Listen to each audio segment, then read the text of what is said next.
মা এক আজমতের নাম, এক রহমতের নাম। আজকে উনি মা হারাইছেন। এই মা যতদিন বাইটা ছিল ওনার জন্য এক দরজা, দোয়ার এক দরওয়াজা তিনি খুলে রাখছিলেন। আজকে থেকে হয়তো সে মা দোয়া করতে পারবে। মা তো এক রহমতের নাম। যে প্যারালাইসিস হয়ে শুয়ে থাকলেও জাবানও যদি বন্ধ থাকে, যার অন্তর সন্তানের জন্য দোয়া করতে থাকে। মা যদি বুড়াও হয়ে যায়, মা তো মাই।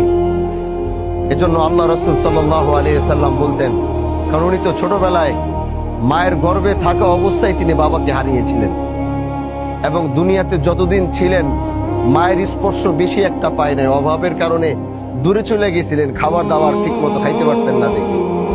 কিন্তু তিনি মার আঁচল যতদিন পাইছেন, মা যখন নবী বলতেন যে আমি আমার বাবার ওইরকম ভাবে পাই নাই, আমার মাকেও পাই নাই। কাশ যদি আমার মা বাইচা থাকতো, আর আমি যদি নামাজেও দাঁড়ায় যাইতাম, আল্লাহু আকবার বইলা যদি নামাজেও দাঁড়ায় যাইতাম, আর পিছন থেকে যদি আমার মা বলতো ইয়া মুহাম্মদ, তাহলে আমি নামাজ ছাইরা দিয়া মাথাটা ঘুরাইয়া পিছনের দিকে তাকায় বলতাম, আম্মা তোমার মোহাম্মদ হাজির।